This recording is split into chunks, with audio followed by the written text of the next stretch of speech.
దేశభక్తిని చాటుకున్న క్రైస్తవులు Anandapuram pastors fellowship ఆధ్వర్యంలో నీలకొండీలు గ్రామం కార్యాలయం నందు 79వ స్వాతంత్ర దినోత్సవాన్ని ఘనంగా జరుపుకున్నారు. ఇందుకు అతిథులు విచ్చేసి ప్రముఖ న్యాయవాది కేపీ దేశాయ్, రాష్ట్ర ఆర్ఎంపీ వర్కింగ్ ప్రెసిడెంట్ జంగం జోషి హాజరై స్వాతంత్ర దినోత్సవ జెండా ఆవిష్కరించి అభివందనలు తెలిపారు.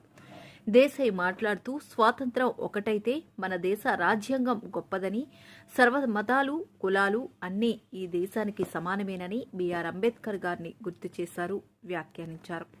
ఆర్ఎంపీల ప్రెసిడెంట్, మాజీ మండల కోఆప్షన్ నెంబర్ జంగం జోషి మాట్లాడుతూ దేశం బాగుండేలా ప్రత్యేకంగా భగవంతుని కోరి వారిలో క్రైస్తవులు మొదటిగా ఉంటారని, వారి ప్రార్థనలో వారి కోసం, నాయకుల కోసం, పొరుగువారి కోసం, అధికారుల కోసం, దేశం కోసం ప్రార్థన జరుపుతారని వ్యాఖ్యానించారు.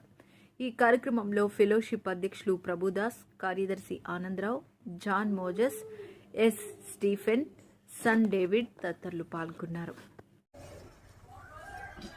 భారతదేశము సుమారు 200 సంవత్సరాలు పరాయి దేశీయుస్తుల పాలనలో ఉంది. వారి నుండి విముక్తి పొందడానికి భారతదేశంలో సుమారు 4 లక్షల మంది ఆహుతులైపోయారు, మరణించారు.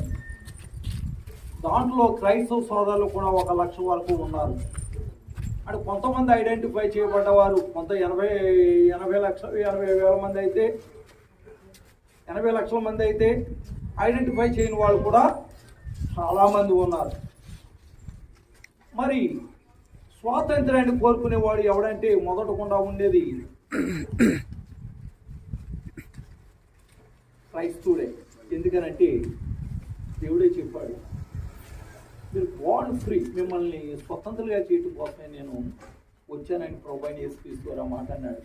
దాన్ని వాళ్ళు స్వాతంత్రం కాపాడుకోవడానికి ఎవరు దాడికి భారతదేశం గురించి అనునిత్యము ప్రతి క్షణం ఉదయం అనగా సాయంత్రం మధ్యాహ్నం అనగా దేవునికి మొరపెడుతుంది ఎవరు అన్నారంటే క్రైస్తవులు మాత్రమే.